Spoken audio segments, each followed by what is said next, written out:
Good.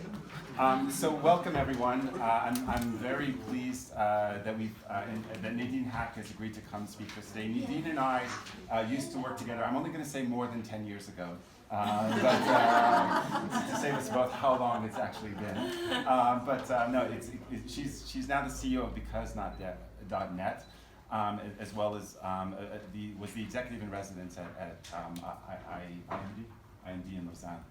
We used to work together for the mayor of New York City, and the mayor has a commission that helps diplomats at the UN. The UN brings millions of dollars into New York. So Nadine was the commissioner, and I was the commissioner's helper. One story I want to tell was back in '91, so I am going to date this Nadine.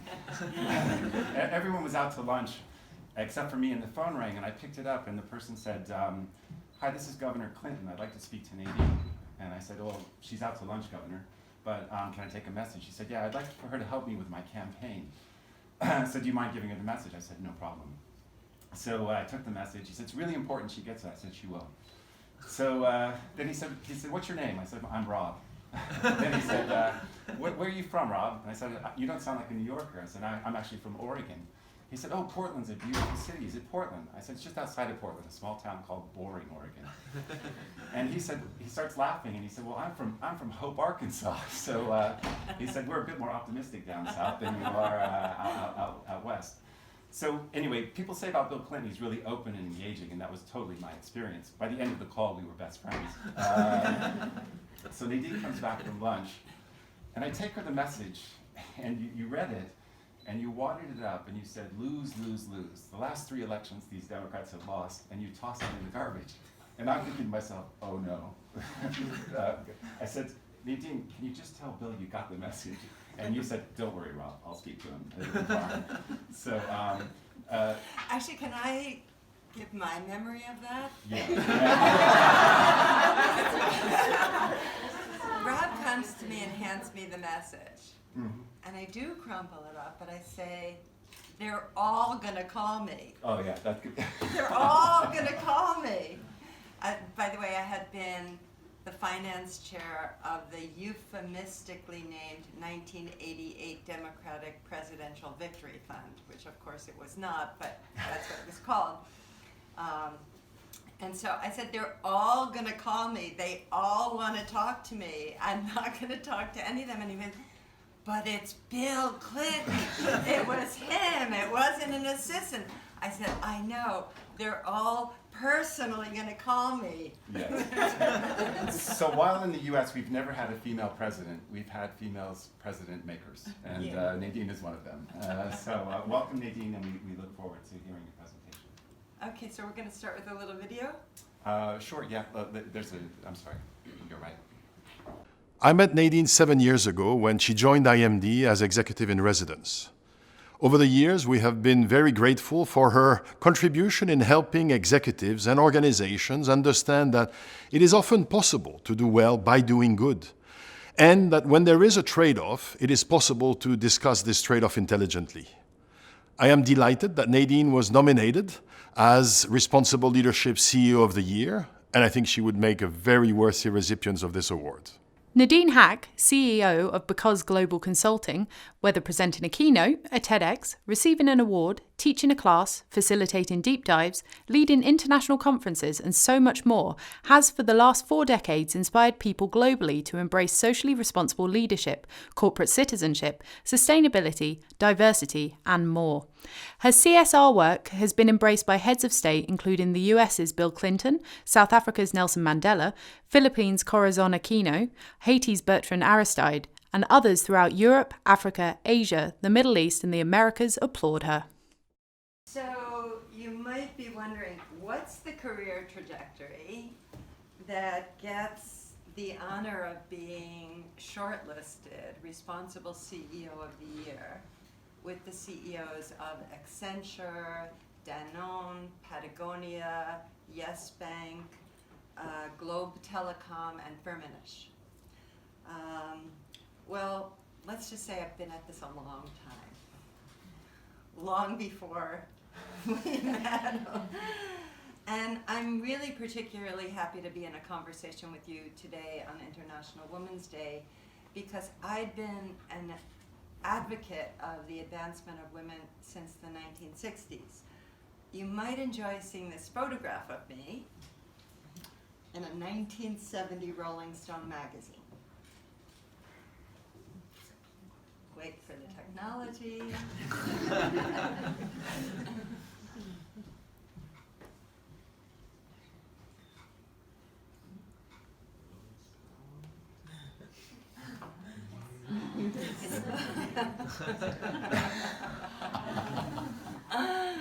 Yes, it always gets a laugh. Okay, we can pull it down. But when I posted it on Facebook, I immediately got a huge amount of comments from young women everywhere, writing in despair. Oh no, this photo could have been taken yesterday. Nothing's changed. And I answered each of them. I think we can take the photo down now. Or not. Maybe it keeps you there so you know. Can we take it down? Yeah. And just go back to the screen where we're seeing the others and they're seeing us, and super. But I did answer all of them, and I said yes, I would have liked to have believed by now we would be further along in gender and racial equity and all sorts of other social progress. But don't think for 1 minute we are where we were in 1970. We are not. For those of you who haven't seen it, just watch one episode of Mad Men to convince you. I mean, honestly, none of the women, none of the blacks in this room would be here in 1970. We would only be allowed to be serving coffee. And so I'm not saying we don't have a long way to go, we do. And it's, I like to call it the long relay journey for freedom. And we're part of it. And each of us stand on the shoulders of people who came before us. And I hope that most of you have seen the new film on the early life of U.S. Supreme Court Justice Ruth Bader Ginsburg. It's called On the Basis of Sex. In French, it's Une Femme Exceptionnelle. If you haven't, it's still playing in Geneva. Definitely go see it. And I also encourage you to watch the documentary film on her life, which is simply called RGB. And it's available online on a lot of platforms. But I want to give you a sense of the incredible journey we've taken just in this time frame since that part of her life was shown in the film. In 1956, she enrolled at Harvard Law School as one of only 9 women in a class of over 500 men. In 1963, she began teaching at Rutgers Law School, one of less than 20 female professors in the entire United States. In 1970, she co-founded the Women's Law Reporter, the first law journal to focus exclusively on women's legal rights. Between 1972 and 1980, she taught at Columbia University, where she became the first tenured woman professor. She co-authored the first legal casebook on sex discrimination. She co-founded the Women's Rights Project of the ACLU and became its general counsel. And by 1974, she had participated in over 300 gender discrimination cases. Between 1973 and 1976, she argued 6 of them before the U.S. Supreme Court, winning 5 of them. When you watch the film, which I really encourage you to do, and you see the horrific obstacles she was faced with at every step of the way she was mistreated and demeaned and disparaged and discouraged and dispirited, it's almost impossible to imagine that by 1993, 2 decades later, she became a U.S. Supreme Court Justice. So there's women like her in every sector, in every nation, around the world. I like to think of us as ordinary people who do extraordinary things in order to improve the professional and personal lives of all of us. Because making things more equitable benefits all of us.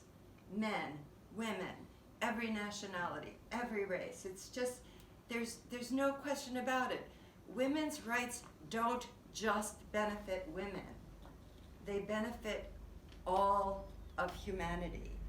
And Justice Ginsburg and I were part of what's called the second wave of feminism. And we were building on what the first wave, who were the suffragettes, the women who in the early 20th century fought for the right for US women to vote. And support of women's rights in the US actually began in the 1830s out of the anti-slavery abolitionist movement. While women did an enormous amount of work for it, they were not allowed to hold leadership positions, and they were not allowed to speak like their male counterparts. I know that's still often the case, but then it was absolute. And so they started to organize for women's rights. And the combination of that advocacy, anti-slavery, women's rights, the abolitionist and the suffragette movement coming together is probably best expressed by a speech, "Ain't I a Woman?" given extemporaneously at an 1851 women's conference in Akron, Ohio by an extraordinary Black woman, Sojourner Truth. Born into slavery, after gaining her freedom in 1827, she became a very well-known anti-slavery advocate. But it was at this convention in Akron, Ohio, where one white woman after the next white woman got up and spoke and spoke and spoke, and finally she just stormed to the stage and said, "Ain't I a woman?" And if you haven't, just Google Sojourner Truth, "Ain't I a Woman?" because if you read it, it will give you goosebumps. It was so powerful. And that was the interstices of Black rights, women's rights, which today we call intersectional organizing, and millennials are doing a lot of intersectional organizing, economic rights, human rights, environmental rights, and showing how they're all inextricably interconnected to each other, and how we have to work on that. Now, I thought, the U.S. that women didn't get to vote until the 1920s in the U.S. That my husband, who's 15 years older than me at 83, that his mother was born 30 years before women could vote. I mean, it's just remarkable. But then I came to Switzerland, and I was bringing my granddaughter and her college roommate to an art exhibit at a museum when we were visiting Neuchâtel, and by complete serendipity, when we walked in the door, actually we were in Neuchâtel for sightseeing, and it started pouring. So we just ran into the museum. It wasn't even planned. And there, right in the lobby, it said, "Exhibition of Women's Rights in Switzerland." I said, "Ooh." When I saw the first placard that said, "Women did not get the right to vote in national elections in Switzerland until 1971, I almost collapsed. And then I actually shared, an outline of my presentation with a couple of my my granddaughter, my niece who's a senior investment banker, my nephew who's a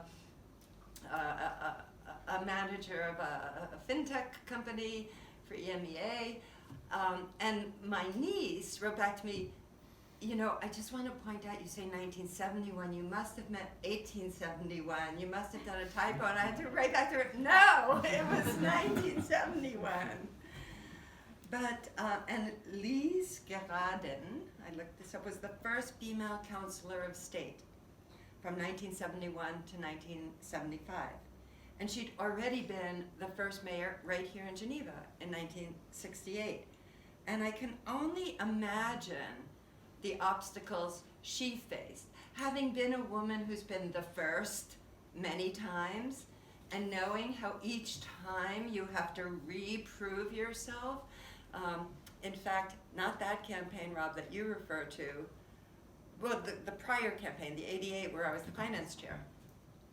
So I was constantly convening groups of potential major donors and inviting them to very, small events with people like Robert Rubin, who became the Secretary of the Treasury, and Madeleine Albright, who became U.S. Secretary of State.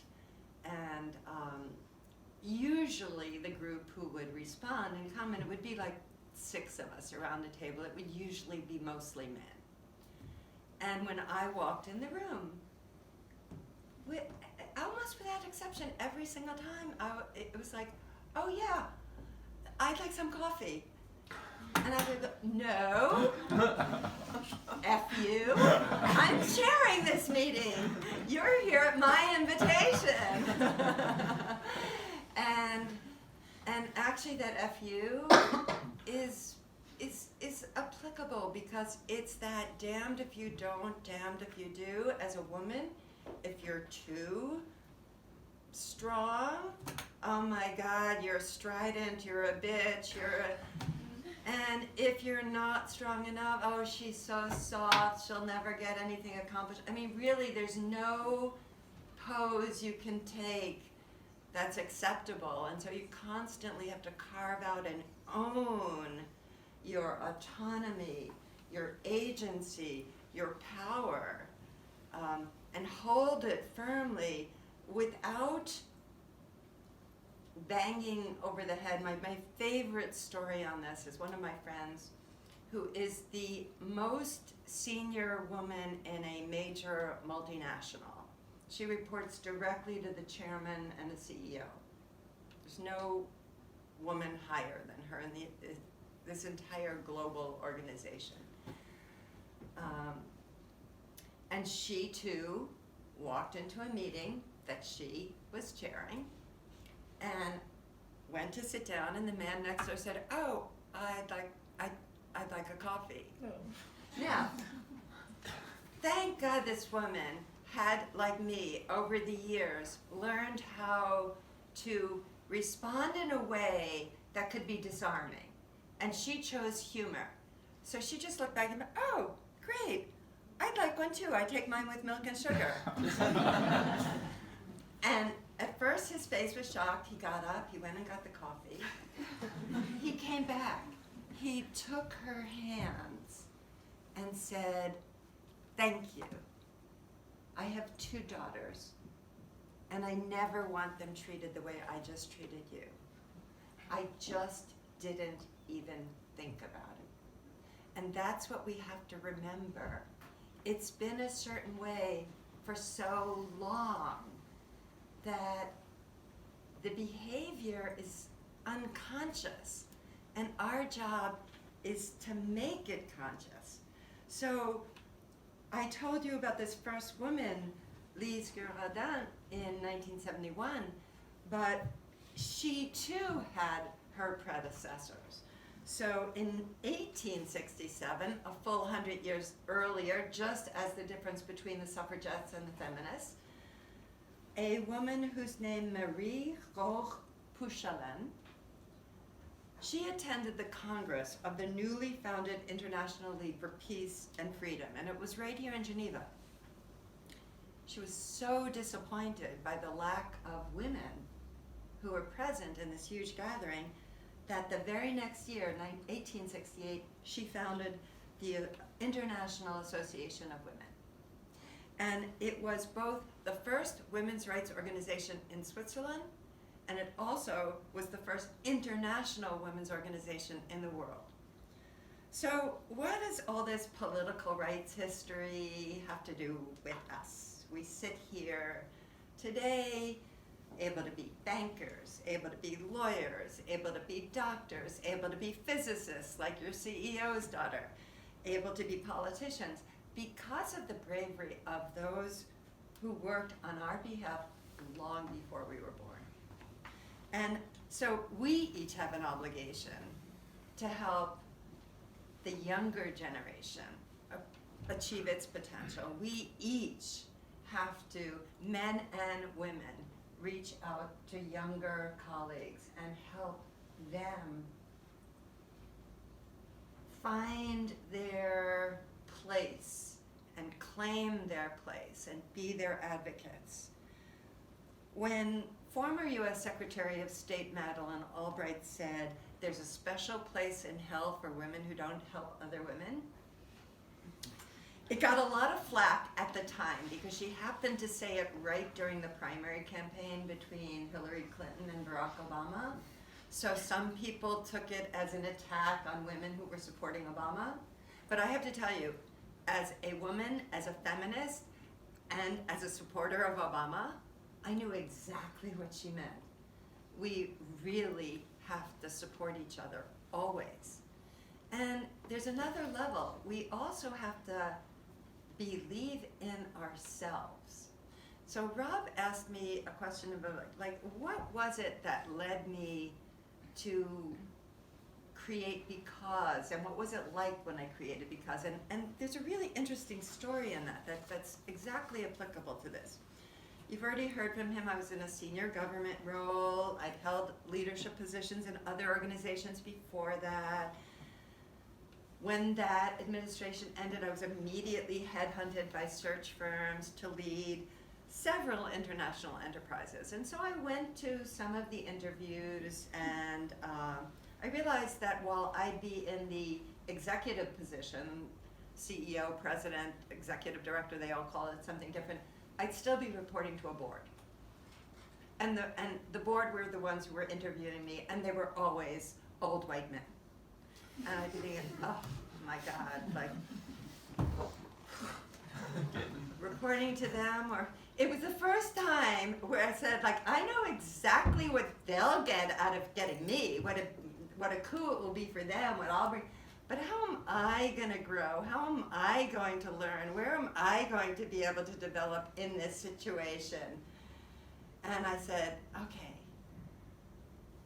create my own entity, report to a group of assholes. No-brainer. However, a very strange thing happened. While I cognitively knew absolutely that I had a remarkable experiential background, I had an extraordinary global network. Bill Clinton is personally calling me, as are other heads of state. Emotionally, I experienced what the American feminist Gloria Steinem calls internalized oppression. It's because we're absorbing by osmosis every cultural cue we've been given since we were pre-verbal. And I was really struck by this when I became a grandmother and I sat watching cartoons with my grandchildren. Every single male character had a chiseled jaw, stood in a charge forward position, and usually was holding a sword. Every female character was purple, sparkly, ditzy, and I thought, oh my God, before they can even talk, they're absorbing these messages, male, female, stereotypes. It's another story. when one of my nieces, who's now in her 30s and has children of her own, was about 4, I searched throughout the city of New York for a non-gender specific toy, which was like almost impossible to find. And finally at the UNICEF store right across the street from our office, I found a block puzzle, one of these 4-sided blocks, you know, so that you could do it. And one way it formed a picture of a Caucasian family, one way it formed a picture of an African family, one way it formed a picture of an Asian family, and one way it formed a picture of a Latin family.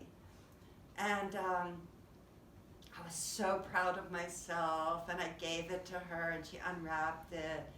And then with this completely nonplussed expression, she looks up at me and says, "Aunt Nadine, next time you can get me a Barbie." So it's just so deep.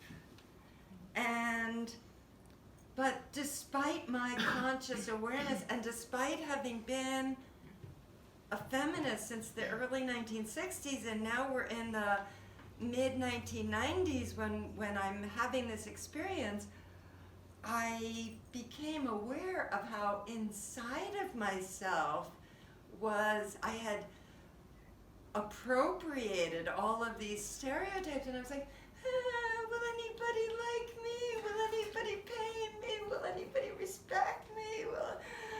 Am I smart enough?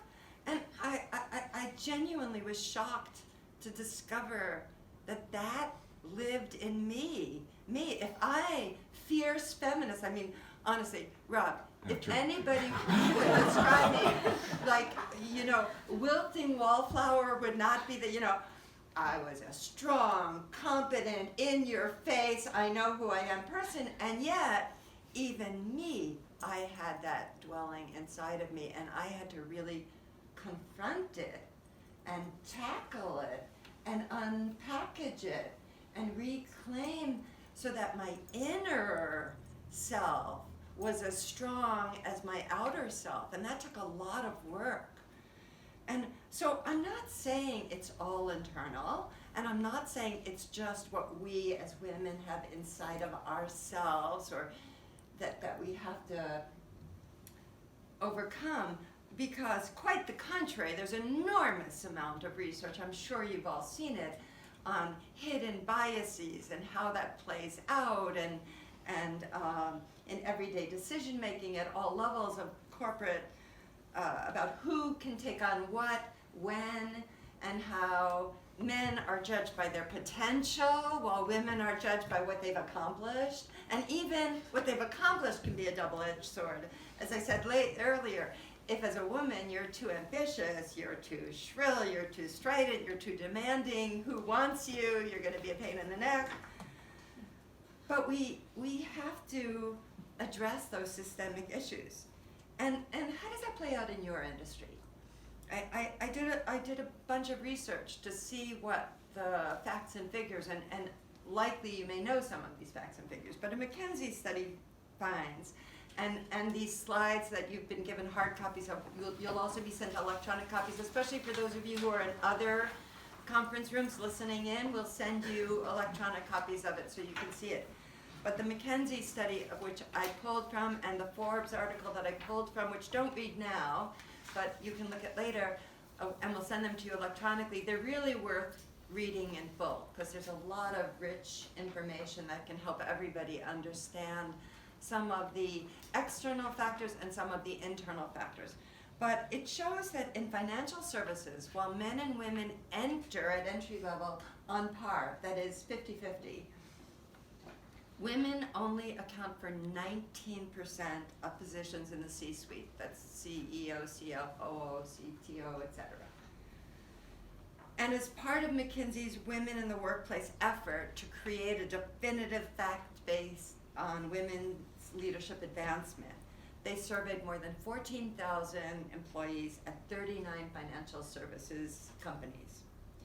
And more than 90% of those companies asserted a commitment to gender diversity.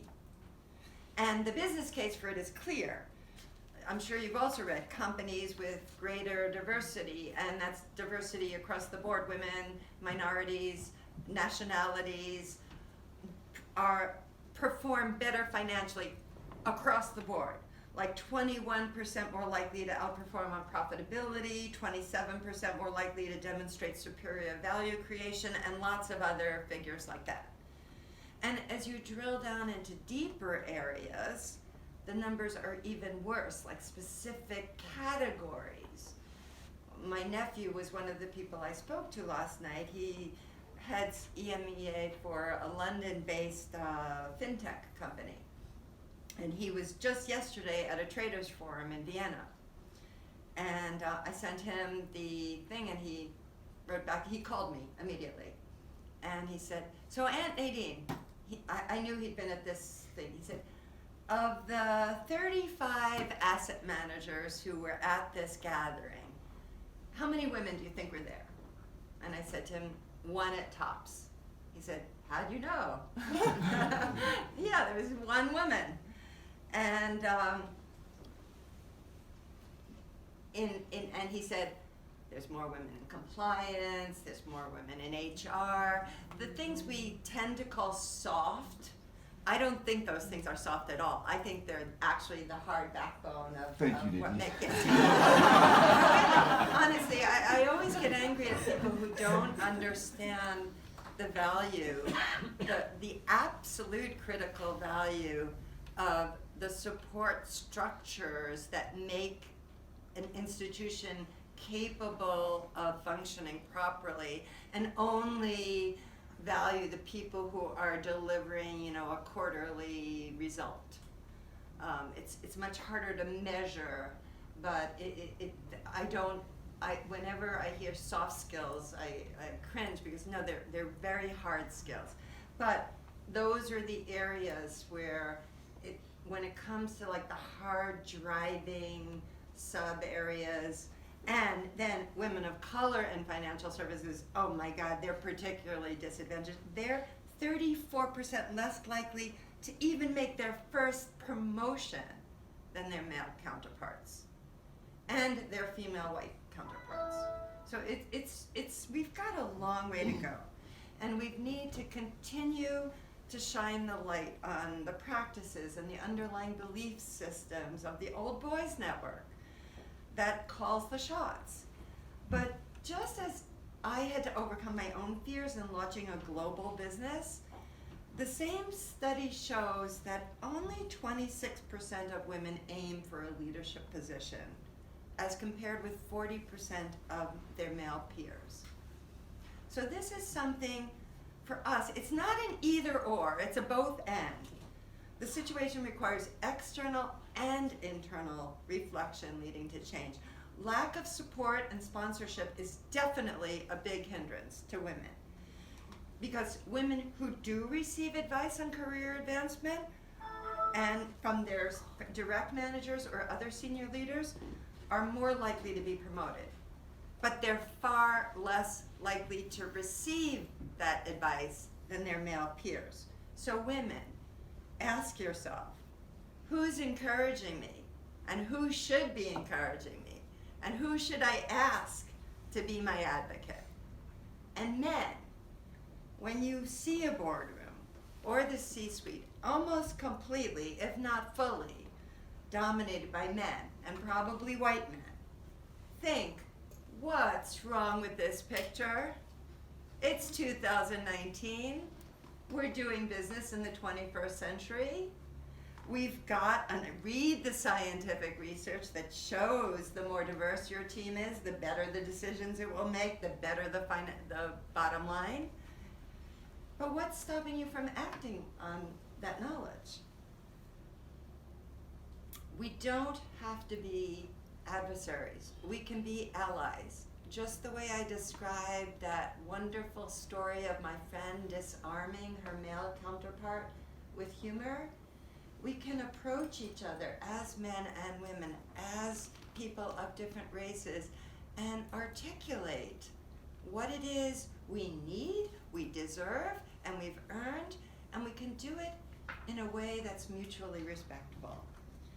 And if we all keep doing that, we can be part of that long relay race for justice that came more than 100 years before us and will continue. Hopefully it won't take another 100 years, but will continue long after us to create a more equitable world. And as I told Rob, I want to just end there because I really feel like our engagement will bring out richer. I've got pages more of data that I researched, but maybe I'll mention it when we have our conversation. So the floor is yours. Thank you, Nadine. Any questions? I would like just to ask Nadine, Can you speak up a little bit? Yes, what is like to collaborate with Michelle Obama? How was your encounter with her? I'm just curious. Oh, yes. Well, okay, so my husband and I started supporting Barack Obama. Well, first of all, my husband and I met, this is like Rob. Honestly, when Rob first contacted me via LinkedIn, in his first message he didn't say, oh, it's been a long time, it'll be great to, it was like, would you, we have an IWD team and we wonder, would you be willing? And so I see this, bank profile and I think, okay, some big banker wants me to come talk to them. And so I respond, sure. And then in his response he says, it'll be so great to catch up, it'll be so long. And then when I go to my database to enter his email, I go, oh my God, we worked together. It's that Rob.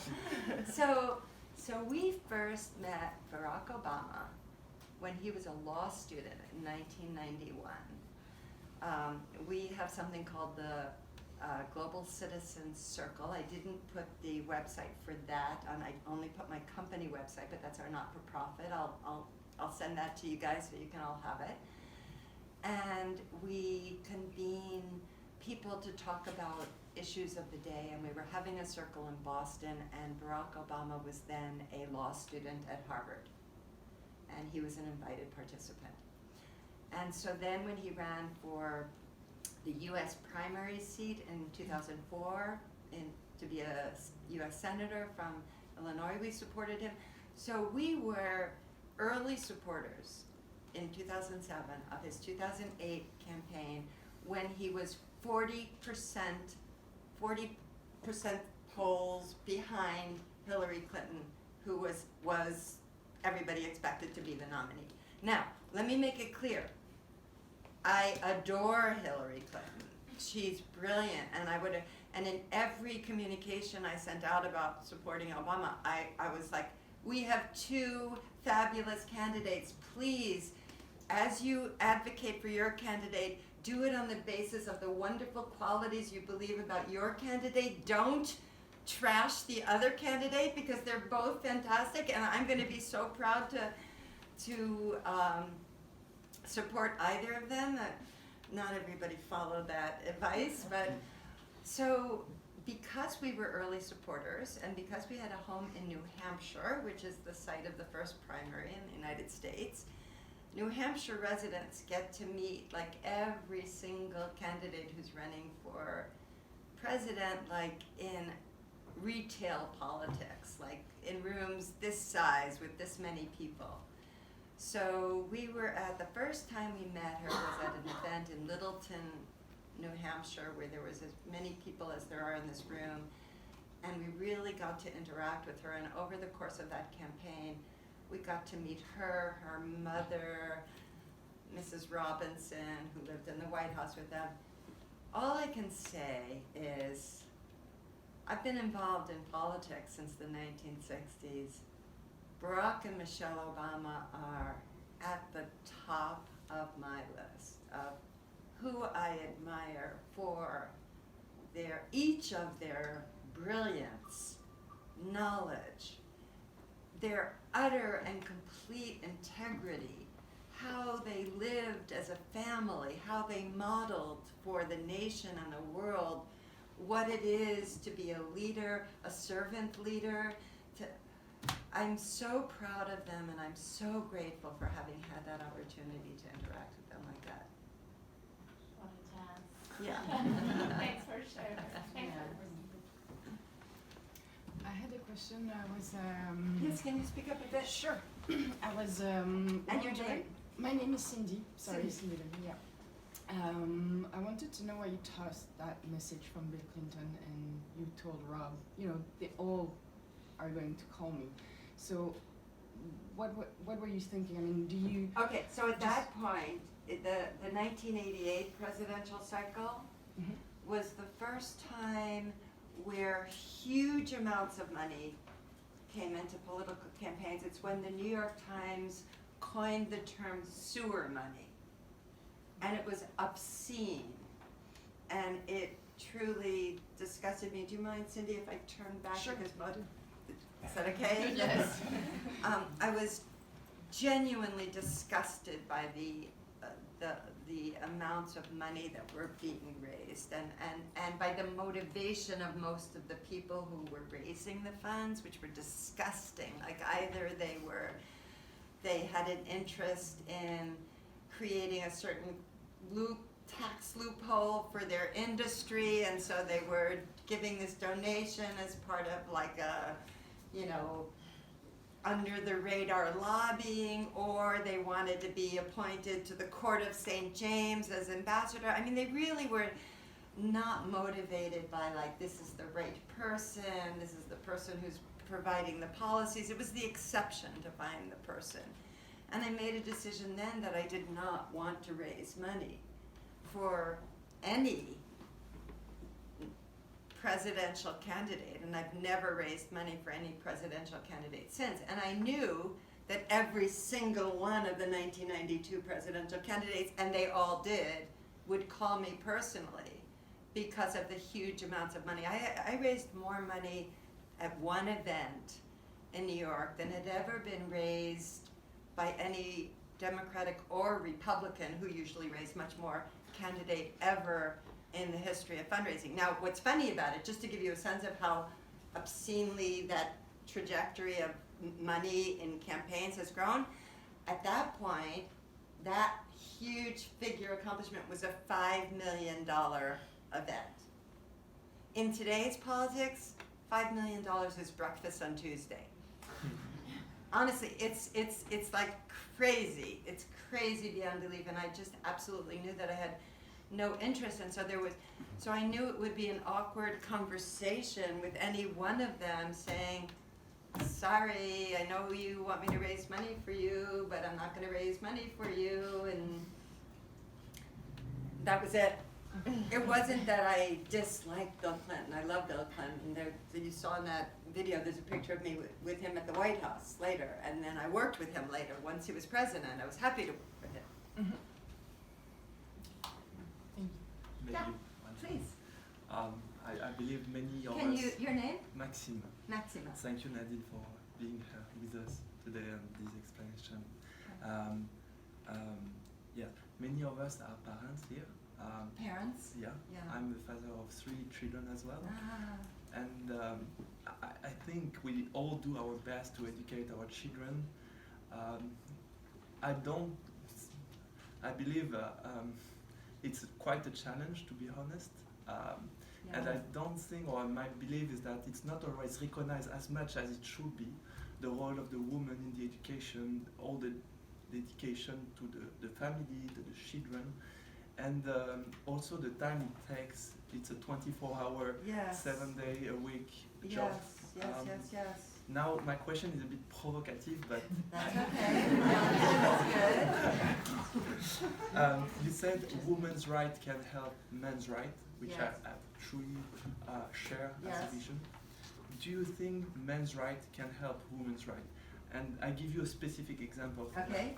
that. In Switzerland, I think there were more than 20 tentatives at our parliament to extend the period of take off Paternity leave. paternity leave. And I believe by extending this period and sharing Yes. somehow the same responsibilities Absolutely. together will be one way to somehow balance somehow this commitment to our family and children. from your international perspective and the link you have with politicians, do you think this is something that's gonna change, or we can change, or because in Switzerland there's still many I'm obstacles. so glad you bring this up, Maxime. We absolutely have to change it. And there are some countries that are making advances on maternity and paternity leave and recognizing it, and they're already seeing the benefits. I can tell you, in my own family, one of my sons and one of my daughter-in-laws, when they had their first child, they both kept working, and when they had their second child, they had to make a decision because they couldn't both work, and it turned out that at that time my daughter-in-law was bringing in a bigger salary than my son was, and so they jointly made the decision that he would be the stay-at-home dad and she would be the breadwinner. And I can tell you that the bond that my granddaughters have with their father is so profound and deep and powerful, and he has played such a critical role in shaping their lives, and I'm so grateful for it. I'm so grateful that my son had the courage to do that, and I honor him, and I really do believe that it should be a shared responsibility. I'm going to send you the link after my presentation to a book called Drop the Ball by Tiffany Dufu. And Tiffany, who also had been an advocate of women's rights for a long time and ran organizations that helped businesses create more women-friendly environments, like having child care on site, etc., came to realize when she became a mother that her whole fantasy of I can be the best mom and I can be the best parent, it just went out the window. And she started this movement for men and women going into what she calls full partnerships. Full partnership at home, full partnership at work, and sharing. And she also shows it's not just the external world we have to change. We have to change our own. Like the number of women go, oh, if I had to leave my husband to make lunch and for the kids and get them off and do their, he'd never do it. You know, that's also an unconscious bias that we as women have to unwork. No, men are every bit of capable. Maybe they're not going to make the sandwiches gorgeously as you. So what? You know, it doesn't matter. Your kid's going to be nourished. And the more that companies advocate for it, governments advocate, and we as individuals advocate that men and women deserve the right to care for their children and form healthy families, it will benefit all of us. And I will give you one example from when I was working in a program at IMD, which is an executive education business school in Lausanne.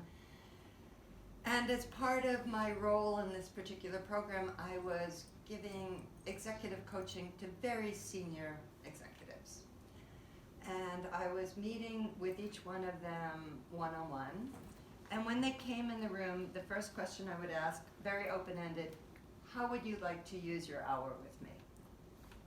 What do you think is most important? And in one case, one guy came in, and in answer to my question, he said, well, I've got to make EBITDA be X% by Q3. And I said, okay, if that's how you want to use your hour, I'm perfectly capable of. But let me ask you a question. How's it working for your wife and your 1-year-old baby that you traveled 200 days of the last year, 365 days? The guy just broke down sobbing. And then we had a very long talk, which had nothing to do with EBITDA, and had everything to do with what he could change in his own life. Now, he had bought into the male, the same way women, we get our stereotypes, the male breadwinner. I have to create the highest caliber, highest income level, lifestyle for my family possible, or I'm not a true man. He had, his kids went skiing in a private, very she place, and they had a yacht, and they had you fill in the blanks. And he said, my kids have come to expect this. I said, listen, there's a place called Les Annes. It's a family ski. It's not Verbier, it's not Zermatt, it's not, but I bet your kids will be happier skiing with you there than you not being present. And we went through thing by thing, and he took it to heart, and he made some changes, and I received a bouquet of roses from his wife. Thank you for giving us back our family. So yes, yes, and yes. This is for all of us. Just to bounce back, I'm Leslie. Yes, hi, Just Leslie. to bounce back on what Maxine said, my partner stopped working 18 months ago and to take care of the children. So I'm the bread earner at home. And at the beginning, I did not believe in this. I was like, so he was doing the washing machine. The first day he called me. And he said, what do I have to do? So I explained to him. And then he had to do the ironing. And he came to me and he said, how does it work?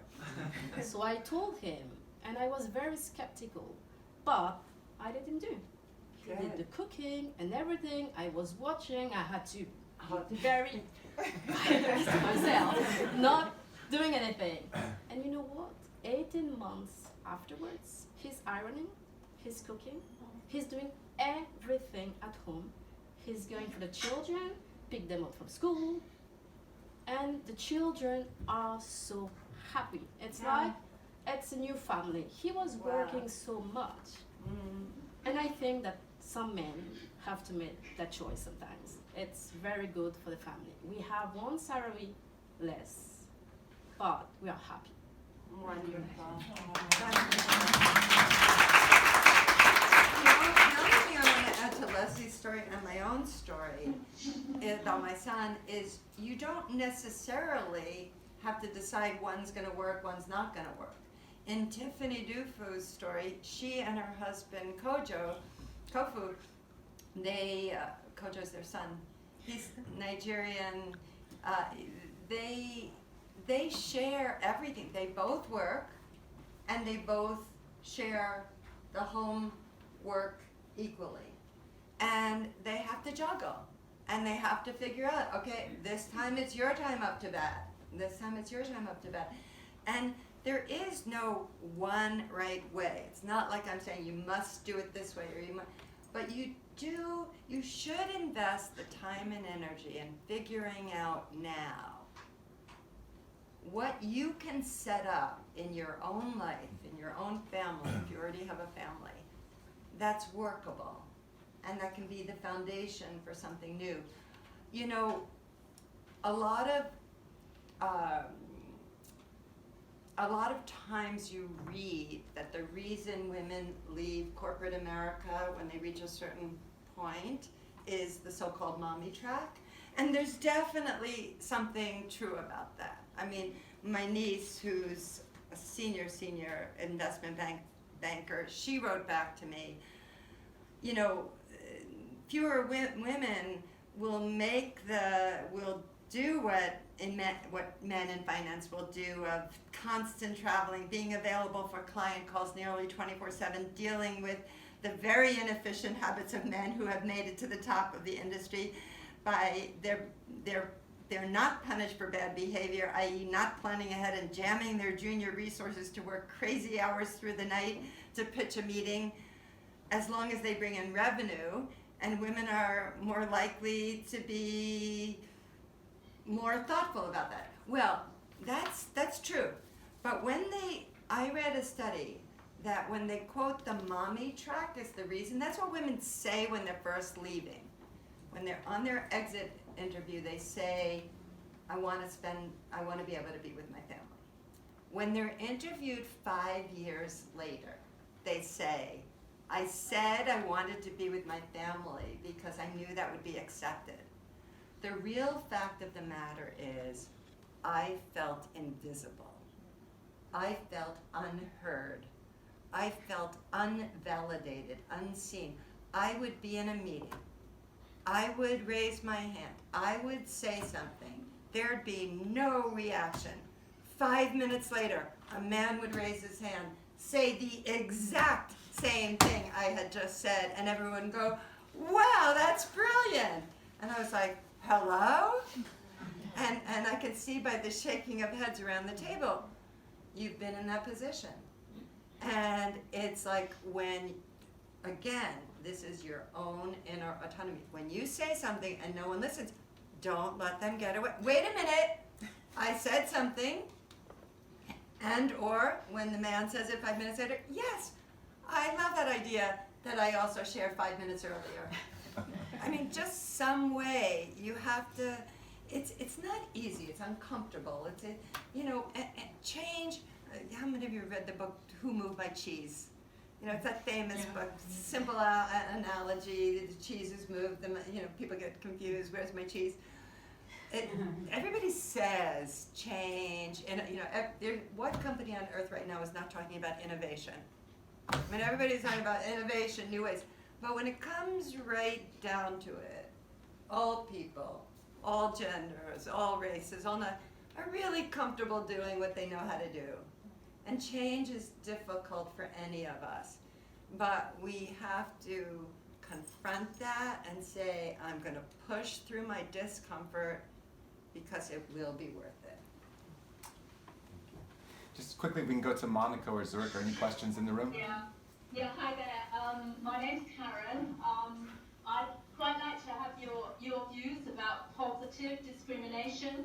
So I mean, corporates like us are actually really kind of saying very clearly we want to increase the percentage of women in the higher echelons of the hierarchy. I mean, it's quite controversial, and governments feel very strongly that we don't actually want to be chosen because we're a woman, but because of our skills. But it could perhaps be quite an efficient tool to actually break through on the stereotypes and on that percentage that we're struggling to break and be more equal. So this is a very highly charged, very controversial issue. Personally, I happen to fall down on the side of quotas because why? The countries and the companies that have adopted it have shown that it's to their benefit ultimately. Across the board, in the Scandinavian countries, in the government and businesses, on boards. Now, Karen, to your point, it has to be very clear. When you do a quota and you choose a woman, you're not choosing her, or it could be a different kind of quota, a racial quota. You choose a person of color. You're not choosing them just because of their racial or gender identity. You're choosing them because they happen to be the most qualified person who happens to be a woman or happens to be a person of color.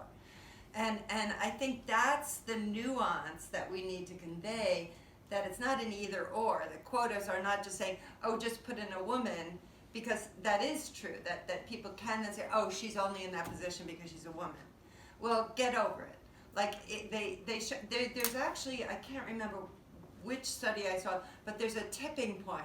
It's like if you just bring one woman into the C-suite or one woman into the board, it doesn't really change the dynamic. But once you hit three seems to be a magic number, it like completely changes the dynamic, and people listen to each other in a way that they hadn't listened to each other when there were no women in the room.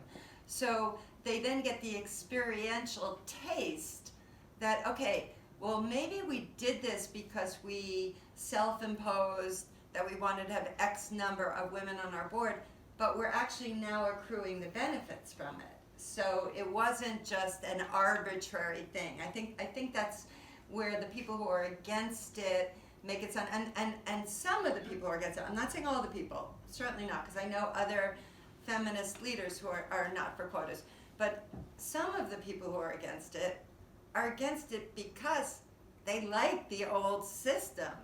It's like, I'm not even gonna call him, DJT is as much as I'm not even willing to say number 45. Yes. but has exposed a side of America that talks about the good old days. What good old days? The good old days of lynchings?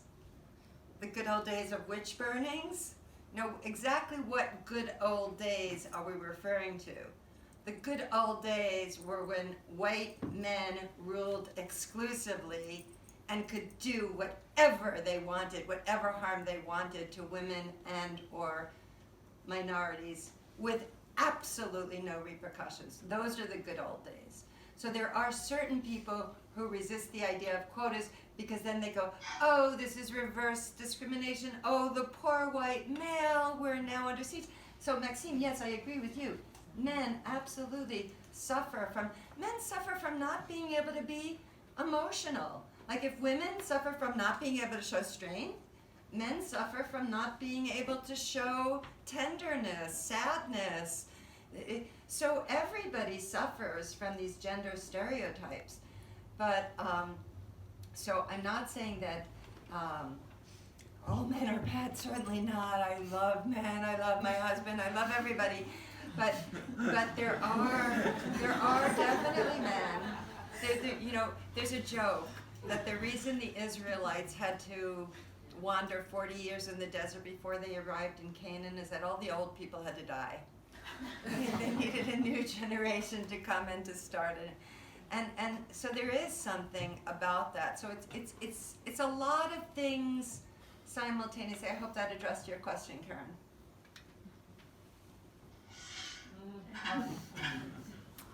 Yeah, thank you. Good. Well, Nadine, I think we've unfortunately run out of time, but I just want to say thank you very much. At Barclays, we have an annual rating system, and I would say that today you've exceeded expectations. So, very well done. And Gerald, do you want to say a few words? Yeah, sure. Another white hole.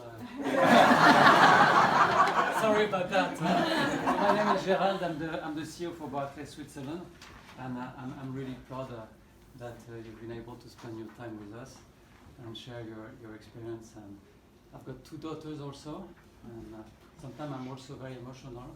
I'm very proud to be emotional. So thank you very much for your time. We've got a little present for you. And hopefully next time you come, you will see someone either from color or someone white, but a woman being a CEO of this bank, and it will be our pride to all of us. Thank you again. Thank you so much.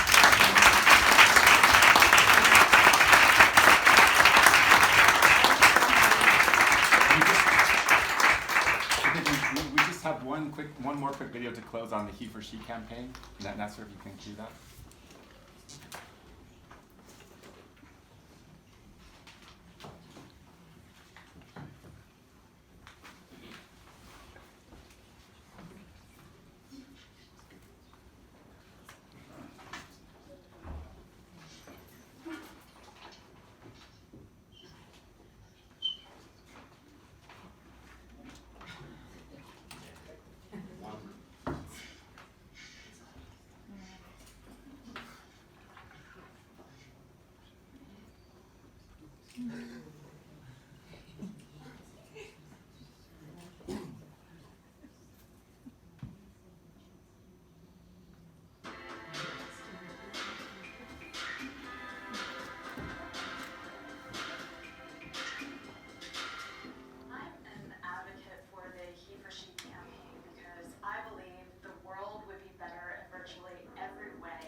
Mentoring has been one of the most positive experiences. It creates great dialogue with the women I work with. It just gives me the flexibility to actually care for my parents. We deliver a running and fitness program which helps to build resilience and improve well-being. I saw the transformative process that running can bring to people's lives. Our pleasure, what I try to do is to actively manage diverse talent.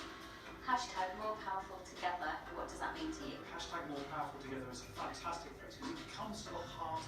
Women alone are not going to solve that problem. Men need to join the fight. I think the key word there is together. We can't help take care of others unless we work together. women, boys, girls, all genders. It's got to be all of us working in partnership. We can actually make change. And you can sign up and grab and go. So thank you again, Nadine. Thank you.